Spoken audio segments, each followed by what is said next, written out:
Parce que le rôle d'un président de la République, c'est d'éviter à son peuple des chocs domestiques. Notamment des chocs liés à la malgouvernance, à la corruption, à la malgestion, au crime économique. Lui-même, il a dit de sa bouche, 2008, des criminels économiques, des bandits à col blanc, des inertes. Ça, c'est le discours du 31 décembre 2005. Des inertes. Quand on dit inerte, ce n'est pas des inertes politiques, c'est des inertes économiques. C'est des inertes dans la gouvernance. C'est des inertes managériaux, c'est-à-dire dans le management de la gestion du pays. C'est-à-dire que le président, dans la Constitution, dit il définit la politique de la nation. Il définit la politique de la nation. L'honorable a dit il définit la politique de la nation. Ça, c'est le premier rôle du président de la République. Donc, lui définit la politique de la nation. Et des individus qu'il a nommés décident de ne pas l'appliquer. Ils sont devenus inertes. Et lui, il a constaté le 31 décembre 2005. Et ils ne sont pas arrêtés à être des inertes. Ils sont même entrés dans le crime économique. C'est-à-dire piquer dans la caisse, creuser des trous dans la caisse et puis envoyer de l'argent dans les paradis fiscaux. Et il les a traités de criminels économiques. Ça, c'est le discours de 2008. Il a parlé du patriotisme économique aussi en 2008. C'est des notions du président de la République. Patriotisme économique. Patriotisme économique, on dit quoi? Voilà, les ministres vont mission en Turquie, mission cela, ils prennent Ethiopian sans publicité, ils prennent Air France, ils prennent ceci, alors que Kameko est là, bon, du moins, au moment où Kameko sortait encore du pays, on peut le dire comme ça, puisqu'il y avait encore même Kalakamer. Voilà. Vous voyez?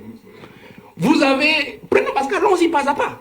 Le chantier national industriel du Cameroun, Sénic, il est à terre aujourd'hui. Ils l'ont plombé. Ils ont même pris le directeur qui l'avait relevé et faisait déjà du chiffre. Il est en prison aujourd'hui. L'ancien directeur du chantier industriel, chantier national, industriel, chantier naval industriel du Cameroun. Voilà, il est en prison aujourd'hui. L'autre là, Metouk, Sonara 2010, il a prévu depuis 2002, dès qu'il est arrivé. Sonara 2010, nous devons raffiner notre pétrole et il a sorti un budget. Il s'est mis au travail, ils l'ont foutu en geôle depuis 2012. Parce qu'ils ne veulent pas donner au peuple camerounais du pain dans son assiette. Et lui, il les a donc traités d'ineptes. Ça veut dire qu'il est au courant de ce que l'ordre gouvernant dont il est le chef ne veut pas marcher, ne veut pas fonctionner comme il veut, Monsieur Obama. Donc moi, je ne voudrais pas qu'on limite cette affaire-là non, moi je ne suis pas dans l'histoire de RPC. Dans la définition structurelle, l'ordre politique tel qu'a donné l'honorable tout à l'heure, non. Le professeur l'a dit clairement. Parce que si on rentre dans sa définition, ce n'est que la petite définition qu'a donnée d'ailleurs Montesquieu dans son esprit des lois. Ça, c'est la définition structurelle de l'État. La définition structurelle même du gouvernement. Parce que les gens, la notion de gouvernement, parce que les gens ont une définition restrictive de la notion de gouvernement. C'est-à-dire le gouvernement, c'est le Premier ministre et les ministres. Non. Dans l'esprit des lois, le gouvernement, c'est l'exécutif, c'est le législatif, c'est le judiciaire. C'est ça qu'on appelle le gouvernement. C'est-à-dire la définition lato sensu.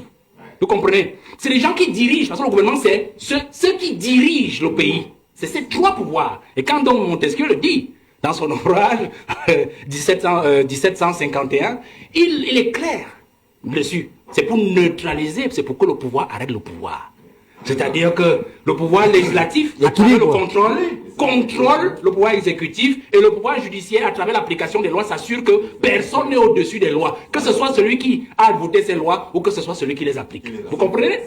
Voilà. Mais nous rentrons donc dans la logique de bilan, puisque c'est ça le sujet. Est-ce que vous permettez qu'il parle? Vous aurez la parole après. Quand nous sommes dans la logique de bilan, nous nous retrouvons donc dans une société où le président est dans un bilan d'échec. Moi, j'ai commencé par dire, j'ai situé l'affaire politique et économique. Aussi simple, parce que vous avez bien compris dans votre génie que politique et économie, le socle c'est le social. Vous comprenez? Donc on est dans un bilan d'échec. Bilan d'échec, pourquoi? Parce que sur le plan politique, j'ai dit, il est en train de détacher le Cameroun, donc il n'a pas encore atteint l'objectif. Vous comprenez? Le franc CFA est toujours là. On voit toujours la France qui a pignon sur rue chez nous. On est même en train de voir comment le monsieur qu'on a nommé à la Sonara, le monsieur qu'on a nommé à la Sonara, il est en train de redonner les contrats d'études sur la construction de notre raffinerie, la nouvelle raffinerie, aux sociétés françaises. Alors que l'objectif du président, en nationalisant la Sonara, par son décret de juillet 2019, était justement de remettre cet outil au Cameroun. Mais on a vu que ce monsieur est en train de ramener la Sonara à la France. Vous voyez? Donc, tant que le président n'atteint pas l'objectif final de libération politique du Cameroun, pour moi, il est dans l'échec. Machiavel le dit, et je crois que c'est son livre de chevet, dit-on. La fin justifie les moyens. Mauvais moyens, bon résultat, mais on n'a pas encore de résultats. Vous comprenez? Mais nous sommes encore dans des mauvais moyens actuellement, puisqu'il utilise, et je sors même de là, je rentre même dans le choix de ses équipes. On dit aujourd'hui que tout le monde vole, Bon, d'accord. Ben, qu'est-ce qu'il fait pour le faire? Article 66. On a évoqué l'article 66. Moi, j'aime toujours rester de M. Obama. Quel bilan? Quand on dit bilan d'échec, le président est le premier artificier de l'échec de ce pays. Si vous dites article 66, je vous dis quelque chose. On dit dans la loi sur la déclaration des biens. Et puis les gars, ils font quoi? Vous savez, quand ils ne veulent pas appliquer quelque chose, on vous met des décrets d'application à l'intérieur de la loi. C'est-à-dire, on dit à M. Nkoupit, vous à l'Assemblée nationale, contentez-vous de voter la loi sur la déclaration des biens. Et quand ils vous proposent la loi, puisque c'est des projets de loi, on met une trace et on dit telle modalité fera l'objet des décrets d'application. Alors la loi date de 2006 et l'honorable a cité le 27 avril 2006 et on dit ben, quand est-ce que le décret d'application qui va justement mettre en place toutes les commissions, membres sur membres, qui sont chargés d'entendre chaque gestionnaire nommé de ce pays jusqu'au grade qu'il a cité, avant son entrée en fonction et après son entrée en fonction. Qui? Ce décret n'est jamais sorti jusqu'aujourd'hui. Alors, qu'est-ce qui empêche donc ce décret d'application de sortir? On dit les décrets sont d'application, du moins, sont de signature discrétionnaire. Qui a donc la discrétion du décret? C'est bien Paul Biya. Et nous sommes aujourd'hui à 19 ans. Personne n'a déclaré c'est bien. Voilà, vous avez monsieur quelque part là-bas à Tinga, pas à Tinga, oui, justement, on parlait de congrès à la CONAC, qui justement était ministre, 89, 91, quelque chose comme ça, à Garga. On vole, ministre de la fonction publique et de la réforme de l'État. Biya là plutôt j'ai envoyé au quartier. Parce qu'il venait justement dénoncer des choses qui lui plaisaient lui. Donc il faut comprendre que c'est le premier artificier du mal-être du Cameroun. Donc il est dans l'échec, M. Obama. Mais nous disons simplement, et je sors par là, que lorsque l'on parle donc du bilan aujourd'hui, le peuple camerounais ne veut pas savoir si vous avez détaché le Cameroun de la France. Si vous avez détaché le Cameroun, je ne sais pas de quelle autre puissance. Si vous êtes parti en Chine, si vous avez fait ceci en Russie, avec la Russie, non. Le peuple camerounais veut savoir, est-ce que lorsqu'on me donne mon petit salaire à la fin du mois, est-ce qu'il me suffit à me faire vivre moi et ma famille et tous mes enfants, et peut-être ceux qui me sont attachés du 1er au 30 du mois? Voilà la grande question. Quand on va au marché, le taux d'inflation, il est de combien? Et puis, il se pose aussi des questions. Est-ce que ceux qui me dirigent aujourd'hui, moi, petit individu du peuple camerounais, reflètent même la morale et la rigueur? Parce que rigueur et moralisation ne sont pas les diptyques, ne sont pas un diptyque du président Paul Biya. Rigueur et moralisation, l'honorable a dit tout à l'heure, congrès de 80, 10 juillet 80, c'est le président Aïdjo, UNC. Rigueur et moralisation. Mais l'homme s'est arrangé sur le plan politique à diluer toute la rigueur, à diluer toute la moralisation et toute la morale, a rendu le pays, a mis le pays dans un marasme d'immoralité aujourd'hui, qu'on a comme l'impression que ce sont les imbéciles qui sont heureux dans ce pays. C'est-à-dire que vous avez des individus qui ne méritent en rien d'être là où ils sont, mais pourtant, leurs responsabilités sont renforcées au jour le jour. Ils passent de ministre à ministre d'État, plus on détourne, plus encore on est responsabilisé. Et vous voyez aujourd'hui, l'homme prenant de l'âge, on se retrouve dans une situation où on se dit, il n'arrive même plus à contrôler sa propre machine. Parce que le bilan est dans celui-là. Le bilan d'un homme en fait qui a fait plus de 40 années, nous sommes à la 43e année de pouvoir, mais qui n'a pas pu tenir sa machine. Et aujourd'hui, on comprend que la machine est de son parti, comme le dit l'honorable tout à l'heure, se croit déjà proche du pouvoir. C'est-à-dire que s'entend que celui qui l'a toujours favorisé, celui qui a toujours porté cette machine-là, s'en va déjà de l'autre côté pratiquement. Alors il est question pour elle de freiner des quatre fers, de reculer et de le laisser aller dans le gnouf de l'histoire et peut-être de chercher, comme on dit souvent, un autre dauphin pour le remplacer et continuer à faire comme d'habitude. L'héritage est donc... Bien sûr, l'héritage est donc négatif. L'héritage est négatif parce que le premier mauvais héritage qu'il nous laisse, c'est l'héritage de l'ingratitude et de l'égoïsme. C'est-à-dire le président de la République a été toujours un homme ingrat et égoïste avec tout ce qu'il a gouverné, avec tout ce qu'il a nommé. Je cite simplement, nous avons eu un fameux débat sur Ernest Ouandié, par exemple, et où on a vu que il n'a jamais accepté que ces gens qui ont combattu dans l'histoire du Cameroun pour la libération politique du Cameroun, parce qu'il ne s'agissait pas d'une autre libération, d'un autre type de libération, que ces gens rentrent définitivement dans l'histoire comme des héros. Parce que la loi d'habilitation il signe, il promulgue en 1991, n'est qu'une loi d'habilitation, c'est-à-dire qu'il fait partie, ces gens-là, d'étapes de maquisards à des citoyens normaux. Mais pourtant, c'était des héros qui devaient être consacrés et reconnus par la nation. Et on va citer comme ça, parce que quand je dis ingratitude, même envers son propre père Ahidjo.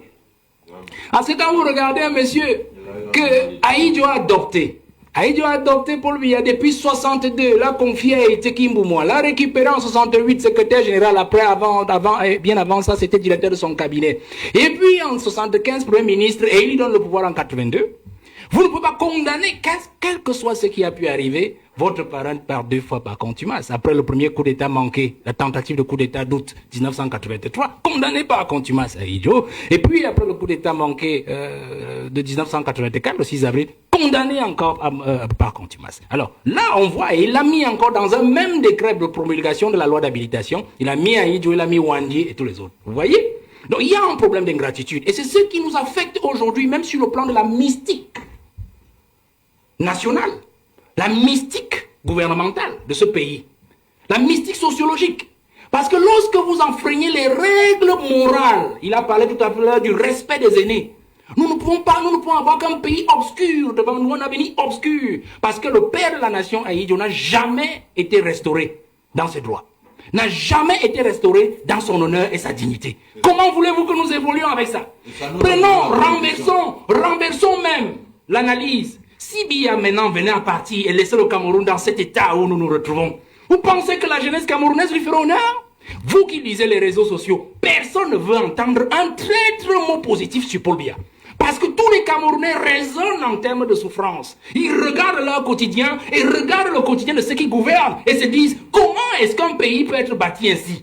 Des gens qui sont heureux, des imbéciles heureux qui nous dirigent, et du peuple qui travaille tous les jours et dont la sueur de son front est utilisée par des individus qui le dirigent. Voilà, aujourd'hui, personne ne va entendre un traître mot. Donc si Biya s'en va en laissant le pays à l'heure actuelle, il subira la même ingratitude qu'il a fait subir au président Ahidjo jusqu'aujourd'hui. Nous souffrons de ça. Donc vous comprenez que si je fais une parenthèse sur la survie du pays, nous entrerons, la première chose que le prochain président doit faire, c'est de restituer l'honneur du président, l'honneur et le président, de la dignité du président Ahidjo. Pour que le Cameroun ait un avenir radieux, où s'ouvrent des horizons. L'autre héritage, donc, quand je reste dans l'égoïsme, l'héritage d'égoïsme, il nous a laissé un pays, il est en train de nous laisser un pays de népotisme, où on dirige avec ses enfants, on dirige avec son épouse, on dirige avec les neveux. Et on parlait du sous-sol camerounais qui est intact. Bon d'accord, moi je suis d'accord avec le professeur, parce qu'en fait, ce qu'ils sont en train de faire dans nos brousses à l'est et partout dans le sud, bon, ils sont en train de gratter le sous-sol, parce qu'on n'en a plus que ça.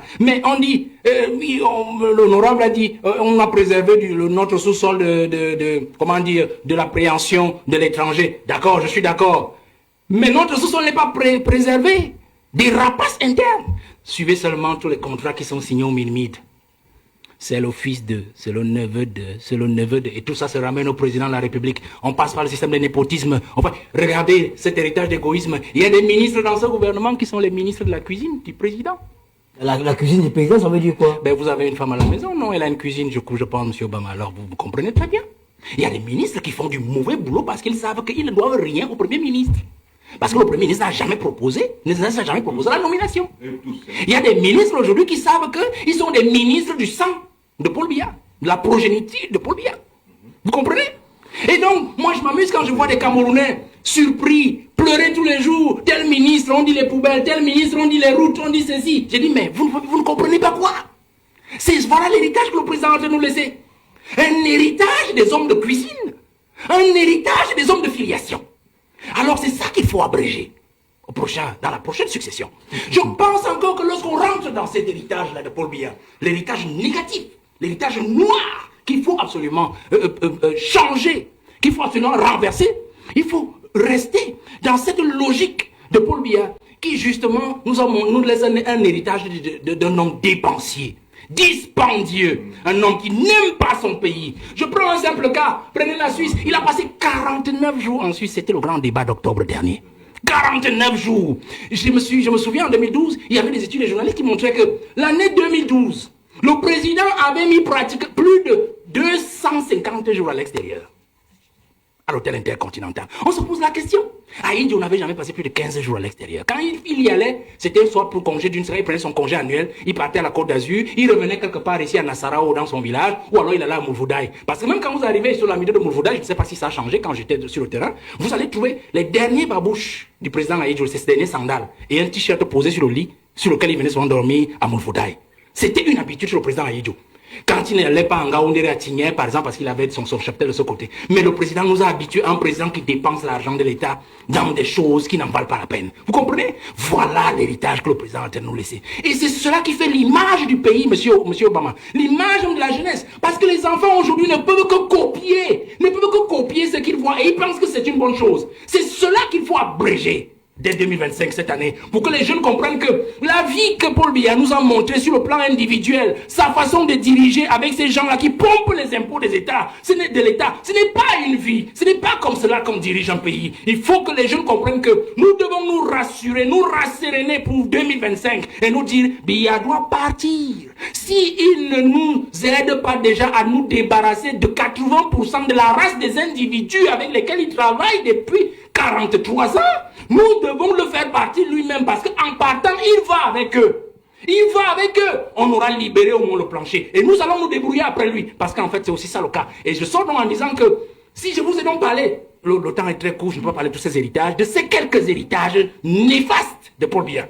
Vous comprenez que le président de 2025 là, du 5 octobre 2025, ça ne doit pas être quelqu'un qui vient en disant j'ai un gros CV, j'ai un titre, je suis. Il y a du travail à partir du 6 novembre 2025. Et ce travail-là doit revenir à un mécanicien de l'État. C'est-à-dire un réparateur des torts qu'a fait subir Paul Biya pendant 43 ans à ce Cameroun, à sa jeunesse et à son peuple. Donc vous comprenez que ce n'est pas une affaire de je suis. Il faut quelqu'un qui connaît l'État, qui connaît la machine, qui connaît le Cameroun et qui sait justement le moment venu où toucher pour arranger sans pour autant renverser la machine elle-même. Biya n'a pas suivi la donne économique qu'avait lancé le président Ahidjo. La preuve, c'est que quand Ahidjo s'en va, nous avons près de 700 sociétés publiques et parapubliques qu'Ahidjo avait créées.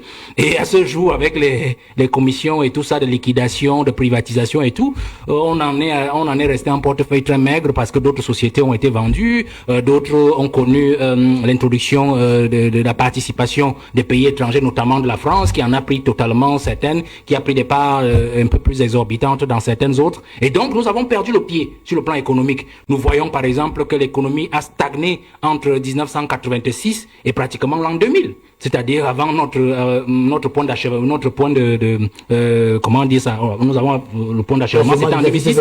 Oui, le point d'achèvement PPT, c'était en 2006. Mais dès l'an 2000, nous avons eu des difficultés entre 1986 et 2000. C'est-à-dire, il avait dit, je n'irai plus au FMI, puisqu'en fait, le Ghana l'a fait il y a 3 ou 4 ans, 5 ans. Mais on a vu comment le Ghana a peiné. Mais le Ghana a pris cette décision-là de sortir du FMI, de payer toute sa dette et de s'en sortir. Mais le prix Biya l'a dit en 86, il est obligé de rentrer encore au FMI à la Banque mondiale, demander de l'argent. Donc on a vu qu'en fait, il n'a pas pu décoller, il n'a pas pu détacher le pays économiquement. On peut chercher à le comprendre d'une certaine façon, puisque si vous avez 2 lièvres à suivre, forcément, vous allez peut-être courir un peu plus derrière un autre qu'un tout autre. Donc on comprend que le lièvre économique a été le plus difficile pour lui à attraper, ou du moins de toutes les façons dont il s'est rapproché le plus difficilement. Donc je voudrais que l'on se situe d'abord au niveau du bilan. Au niveau du bilan, je reste sur le plan mitigé et sur les idées majeures. Et il y en a qui sont un parti au pouvoir et qui, sentant la fin du champion de ce parti s'en venir, décident de se remettre proche du pouvoir. Voilà la grande logique. Donc c'est pour cela que je ne vais pas anticiper, sur le prochain point, sur le prochain point qu'est l'héritage. Je vais rester sur le bilan, je ne vais pas anticiper. Bon, je préfère d'abord m'arrêter là, mais je vais d'abord corriger. J'ai dit que, Honorable a dit tout à l'heure, non, le congrès de l'UNC c'était pas en 81, c'était en 80. J'ai dit 80. Vous avez dit 81. Oui, non, donc c'était 80 en juillet. Et c'était la même année qu'est parti André Fouda parce qu'il est mort pendant. Oui, j'ai dit 80. Donc, on parle là. Et je suis d'accord avec l'honorable Adamou. Le PIB, l'augmentation du PIB sur le plan économique n'est pas, comment dire, le fait d'un individu. Ne peut pas être le fait d'un individu. Peut être le fait d'un ensemble de politiques qui ont été conçues, implémentées, appliquées, et dont les résultats se ressentent. Dans notre pays, c'est un accident. Donc, dit que Est-ce que vous pouvez être 30 000 parce milliards, qu'on vous entend quand vous dit que parlez. 30 000 Merci. milliards de 82 à 2025 est un exploit. Je me pose des questions. Je pose des questions. Il faut plutôt se poser la question, est-ce que ça n'aurait pas pu être un peu plus élevé encore, notre PIB, si on avait fait effectivement mieux? Vous voyez, une augmentation, et là je suis d'accord avec lui, la croissance n'est pas toujours un indice de développement. Et le PIB ne peut donc pas être aussi un facteur de bonne gouvernance. La preuve, c'est que nous avons aujourd'hui un pays dans un marasme économique. Ce PIB est plutôt l'œuvre d'un pays, d'une population résiliente. Et le président lui-même a adopté ce mot depuis 2008. Nous sommes un peuple résilient, c'est-à-dire qui arrive à résister aux chocs exogènes, c'est-à-dire la politique internationale qui est dure pour les pays les plus faibles, et endogènes. Les chocs endogènes, c'est-à-dire dont il est le principal acteur, c'est-à-dire le principal provocateur. Parce que le rôle d'un président de la République, c'est d'éviter à son peuple des chocs domestiques, notamment des chocs liés à la malgouvernance, à la corruption, à la malgestion, au crime économique. Lui-même, il a dit de sa bouche, 2008, des criminels économiques, des bandits à col blanc, des inertes. Ça, c'est le discours du 31 décembre 2005. Des inertes. Quand on dit inertes, ce n'est pas des inertes politiques, c'est des inertes économiques. C'est des inertes dans la gouvernance. C'est des inertes managériaux, c'est-à-dire dans le management de la gestion du pays. C'est-à-dire que le président, dans la Constitution, dit il définit la politique de la nation. L'honorable a dit il définit la politique de la nation. Ça, c'est le premier rôle du président de la République. Donc, lui définit la politique de la nation et des individus qu'il a nommés décident de ne pas l'appliquer.